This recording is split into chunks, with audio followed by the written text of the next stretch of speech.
Episode 3 of Remembering Crickette returns us to the heart of a story that still echoes through Ladson. As the trial approaches and long-buried truths begin to surface, this episode focuses on the impact Crickette's loss left behind, on her family, her friends, and the community that spent years waiting for justice. This episode isn't just about evidence or timelines. It's about memory, healing, and the quiet strength of those who refuse to let her story fade. This is where truth and reflection meet, and where Crickette's voice grows louder than ever.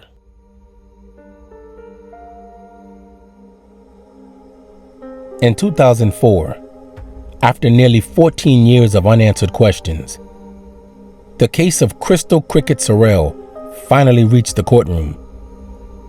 Families, reporters, community members, all gathered to hear the details behind a murder that had shaken Ladson to its core. Prosecutors presented a clear narrative. A teenage boy, acting with violent intent, abducted, assaulted, and murdered Crystal on her way to school. Evidence, both physical and testimonial, established a timeline that could no longer be ignored. Witnesses described inconsistencies in Lamb's past statements. Experts reconstructed the scene in the woods using modern forensic methods. Investigators detailed the years of work that finally brought the truth forward. The jury listened. The courtroom held its breath. After deliberation, the jury returned. The courtroom fell silent as the foreperson rose. Guilty. Brian Lamont Lamb, the man who had taken a child's life at 14 years old, was convicted of murder. He was sentenced to life in prison. Eric Castro was convicted of hindering the investigation. For the first time in more than a decade, the Surrell family felt the weight of justice. But the fight was not over. Under South Carolina law in 1990, a person sentenced to life was still eligible for parole after 20 years. Because Lamb was sentenced under the statute that existed at the time of the murder, he remained eligible. Starting in 2020, he could appear before the parole board every 2 years.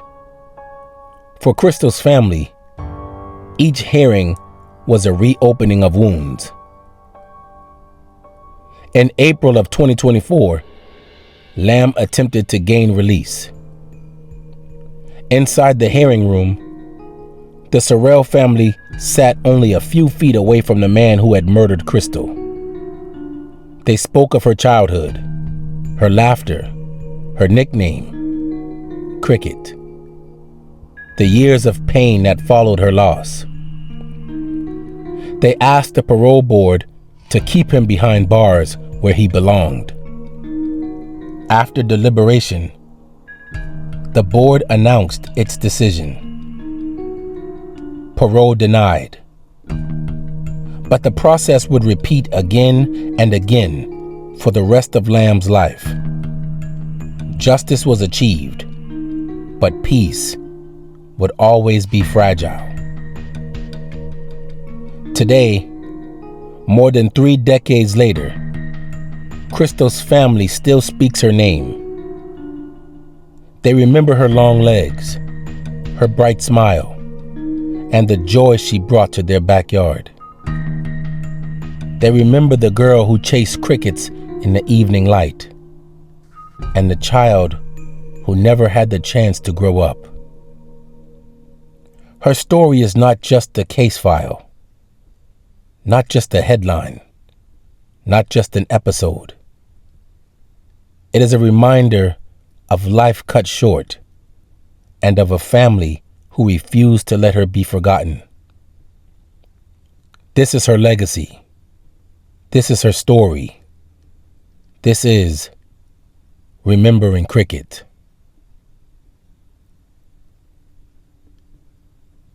This has been Remembering Crickette.